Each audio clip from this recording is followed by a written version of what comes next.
crown back. Akasha records wearing Haley Hansen, consciousness expanded. I'm seeing through the macro. I'm getting creative now. I guess I'm in the sacral. Music frequencies I thought was for me. Locked doors without your typical keys. I got my squad now. We talking the words, we ain't even raising eyebrows. Doctor sleep, let me find out. Hey, I'm all right. Peace, peace, peace, family. How's everybody doing? I hope that you all are having a wonderful day so far. My name is Keisha. I'm the owner of A Way of Life. I am a career and business coach using astrology. Today, I'm coming on here to talk about Pluto in Capricorn and Jupiter conjunct Neptune in Pisces.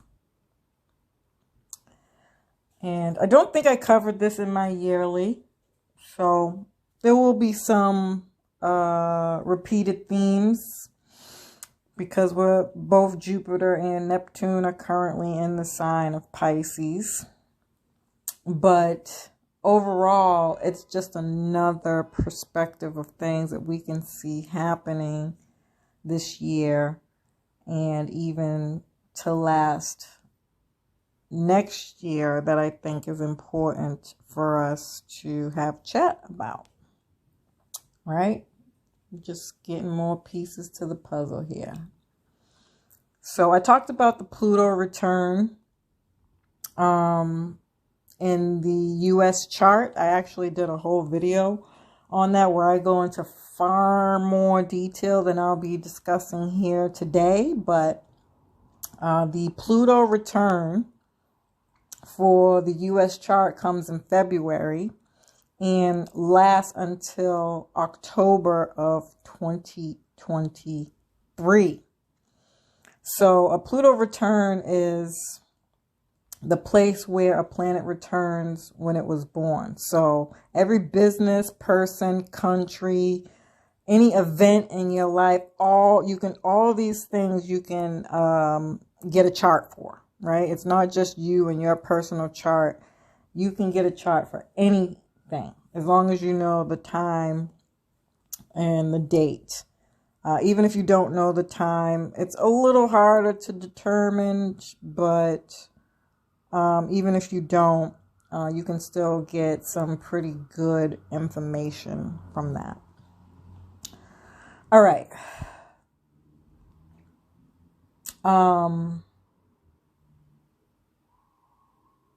250 years later, Pluto is returning to the same place it was when the country was born. This will be strong in February. This is a completion of a cycle, endings, and new beginnings. This is going to highlight a lot of these themes. Pluto rules evolution, transformation, growth, permanent changes, death, the deconstruction, right? Anything Pluto touches, it breaks it down to its smallest element to rebuild it back up, right? That's the death and rebirth aspect of it all. Consciousness and soul growth. So yes, this is a U.S. chart, but we know U.S. has partnerships and connections with other countries, especially in the financial markets, trade, and import and export. But ultimately, this is about how this country is going to change. Now, this is where I think astrology is so amazing. And if you really understand how to use it, it can really help you. So back in 2020, Saturn, the ruler of Capricorn, went over the same degree of Pluto in Capricorn of this return chart a few times. And I talked about this in all those videos. I'm sure of it. I broke it down quite detailed. I remember probably some of the best times that I've had having a conversation, honestly. But ultimately what that was some serious reality checks, right? Those were the themes that we were going over and repeating at that same degree. And I think if we all think back to 2020, we all know exactly what I'm talking about, right? Saturn shows us where the cracks in our foundation are. Jupiter was here also in 2020 at the same degree, but Jupiter is a higher vibe, you know, it's more upbeat. That brings in opportunities, right? Now, Pluto is going to show us what was hidden, and the truth sets you free, you know, for real healing to happen. And since this is in Capricorn, this is just going to be the truth around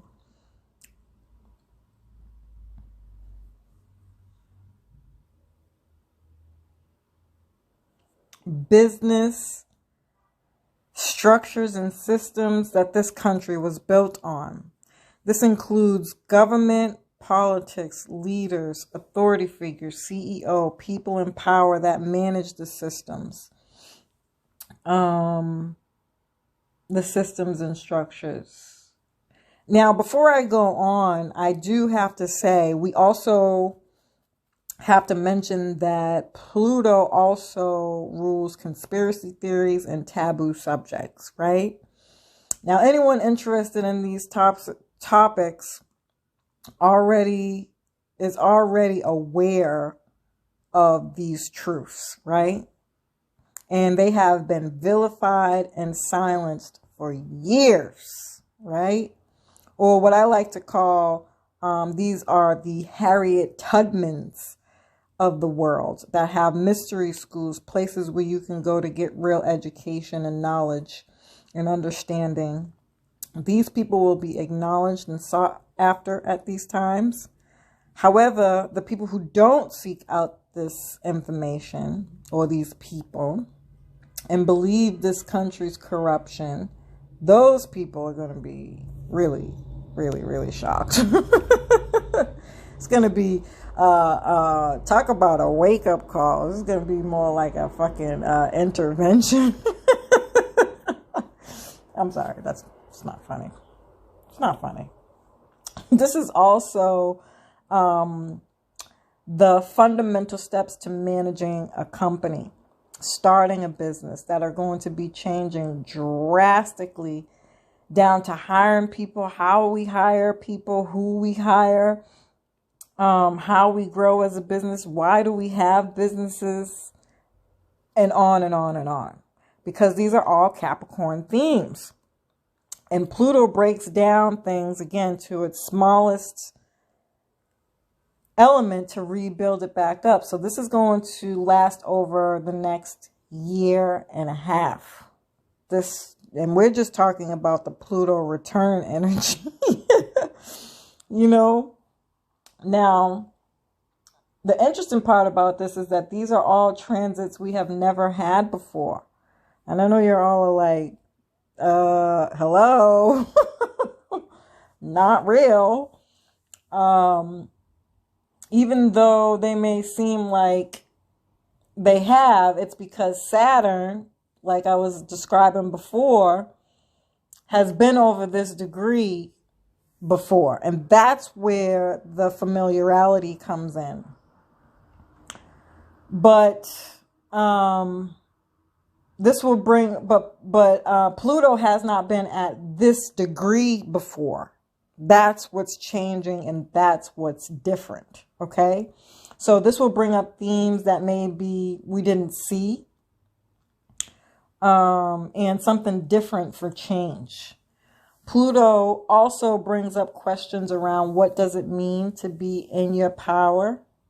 What does it look like to live in your truth? What does it mean to honor how you are, or how you are changing and growing?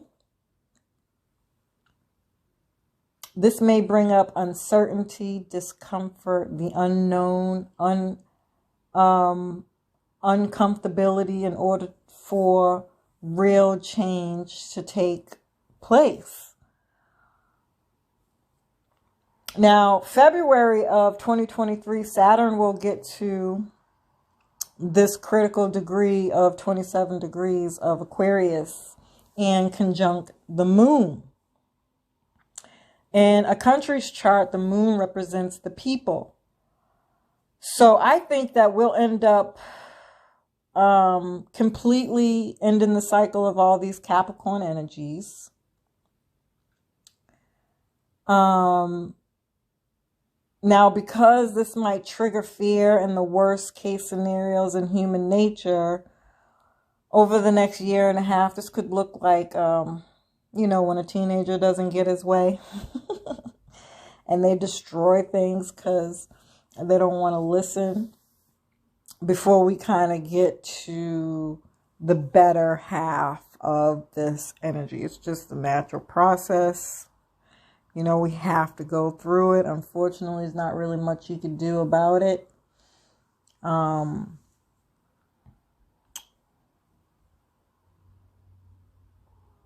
But overall, this is going to change how we do things, around business, money, and all those things there. Now, I did do a video where I described the difference between free will when you're thinking about your mission and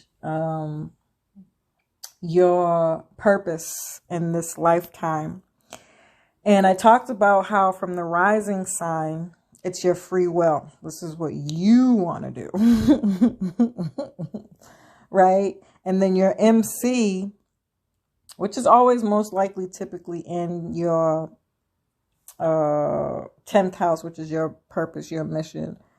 But your MC specifically is what God's plan for you is, right?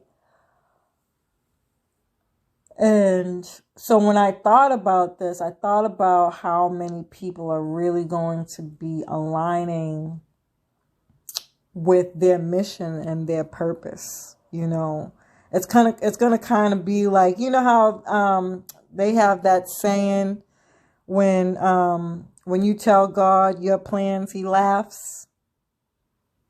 Or tell God your plans and he will laugh. I feel like this is what this time is going to feel like, where you felt like perhaps you were being called to do one thing, and rightfully so. I'm not saying that thing will not be relevant. And again, I described this all in that video. You could definitely go back and check it out. But for the sake of conversation, these could be just your transferable skills. You had to go through that in order to get better at understanding how to get to God's plan for you, God's purpose for you, right? And so in that case, you could either be completely going on a whole new entire path, or somehow, some way, your path you're on are congruent with one another, and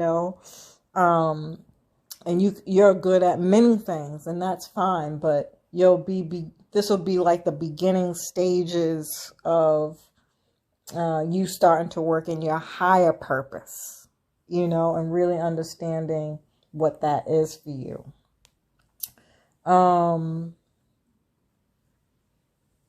But we have Neptune and Pisces teaching us to trust the process.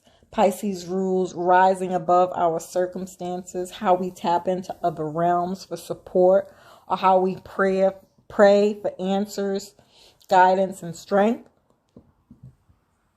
Okay. Now on the low vibration, this is escapism, addictions, depression, feeling lost, alone, and being in that victim mentality. It's everybody else's fault but your own.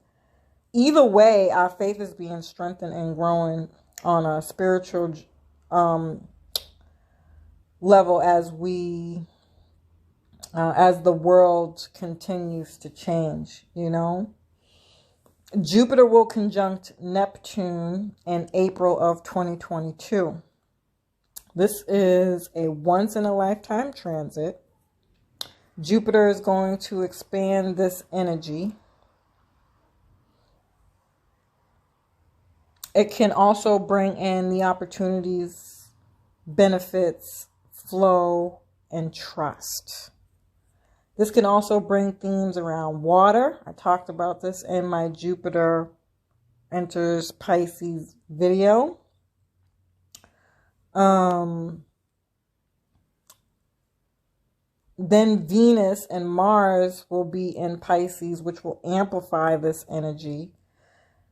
So we'll need to look at Virgo, all the earth signs, energy specifically, to help us see how to deal with these themes at this time. But ultimately, Virgo is the opposite sign of Pisces. And so we can always look to Virgo to help us see how to stay grounded in all of this. So Virgo is going to help us support. It's going to help with support, with work, with being of service. Virgo is good with efficiency, details, problem solving. And this is all maintained by health. You know, they say health is wealth. So I even thought about this on another level when we're talking about relationships with this Venus and Capricorn energy, as Capricorn being an earth sign, and we are being asked to change our values and level up when it comes to relating with one another. I can also see people now looking to those specific things when they start, as they're dating or as they grow together in relationships. And, you know, everybody's going to be at this at different parts, right? And so if you're already in a relationship, you and your partner could start a health regimen, right? To bring more value to the relationship, right? If you're dating, you're going to be looking for people who care about these things, right? They are going to become things of value to determine whether or not you want to be with somebody. And also, always on a personal level, you will challenge yourself to be more health conscious in this hour of change, right? This is the balance needed between the access of Pisces and Virgo, because both Pisces and Virgo have the two in common. Virgo rules the physical body and how you care for it on a regular basis, what you eat on a regular basis, how you care for it on a regular basis. So your lifestyle is changing somehow, some way. And Pisces is how we share energy. Of course, this includes germs, viruses, things in the air, things of that nature. This is also your mental health, and your spiritual health, your intuition, your faith. And I know you guys are like, whoa, what does all that have to do with health? Well, when you're strong in those things, you're mindful of your health, you know.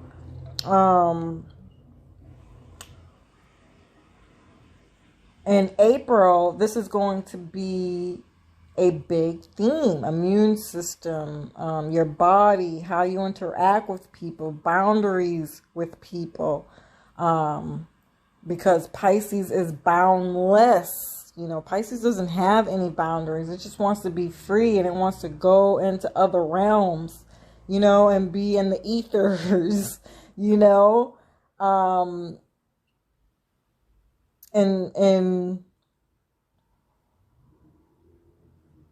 I can definitely see people either being on one end or the other with this. I'm just going to be all the way real with you. Some people aren't going to give a damn about boundaries, you know, and other people are going to be like, yo, I want you to respect my space. Or they might have some contingencies in order for you to enter there's space, you know?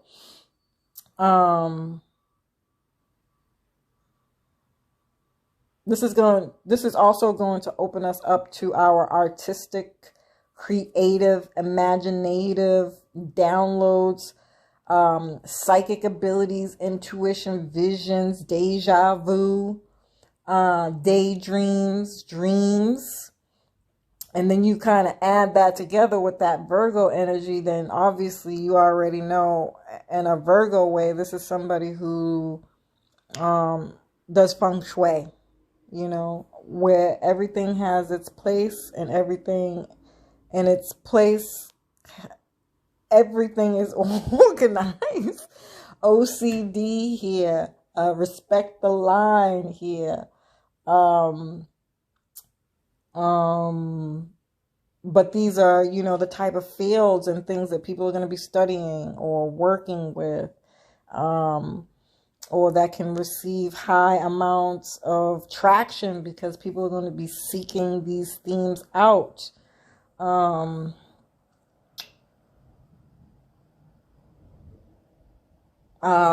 These are like people who get real specific about their food, organizing their food, a day-to-day regimen about their food, what days of the week are good for doing things. I'm trying to think of all the different ways feng shui plays out, because it's not just about having your house organized to bring in wealth and abundance and health, but it is health. So these are just like, I want to say like any alternative health and wellness thing is going to be like on fire at this time. Big themes, huge themes. And then the eclipse in Taurus, the North Node is going to be in Taurus, and and then you have Capricorn, which is the other two earth signs, are also important to this energy. So new ways of experiencing our reality overall. But Taurus is also about the health in the body, family, your values, self-worth. It's very Venusian though. So these are the things like what you spend your money on. Saving more is going to become more important to people. You know, people are going to become privy to investing. I did a whole post on this where I broke down how love is economics, marriage is a business. And I described how that was using all the banking financial terms and how that relates to relationships, starting with an interest, right? In order to start a relationship, it starts with an interest, right? What's interest? Interest is something gained in your accounts, right? With your money, with your banking, right? And so you could go check that out. I don't know if I put that on YouTube. I may not have. You might have to either go to my TikTok, Facebook, or IG. And all my information is, it should be on my page, my YouTube page, the home page. But I would definitely go check that video out. All right. So these themes can become more prevalent at this time, or more value to people at this time. And then you already know I've been talking about Capricorn, Jesus Christ, a lot because it's currently in Venus and it's been there since November, which actually, by the way, was the very same time Venus went into Capricorn, was right around the same time of the Taurus North Node eclipse. And so they've been working hand in hand this whole time. So This could also be a time where people just want to relax more, whether that's sleeping, staycation, vacation, retreats, meditating, walking, whatever you do to relax, or get away. Those are healthier forms of escapism. Okay. But you're definitely going to be feeling the need to do that. So say, for instance, if this is somebody who does work, you'll be taking time off from work at this time. Okay. That's another way this can be seen as. Or business just might be a little bit more slower. Okay. And then Saturn and Aquarius retrograde square to Uranus and Taurus retrograde. Now, I feel like I've been talking about this for that Saturn square Uranus crap all goddamn year last year, too. I got a whole video on that. But ultimately, we're reviewing what was going on in 2021, but understand it differently. Taurus is teaching us how to be stable, how to build a life that has meaning to you. What are those priorities to do that? And breaking free and moving out of your comfort zone. Of course, things around travel and being safe and secure while you do that. And even some laws and restrictions around that are going to come up for sure. But I can definitely see those being the themes. And there'll be the themes for 2023 as well because of the eclipses. So, just an FYI, these are these are the things that we could be dealing with at this time, which I think just, again, adds more information to the story. It's very interesting to hear. As always, family, I love and appreciate you. I hope you find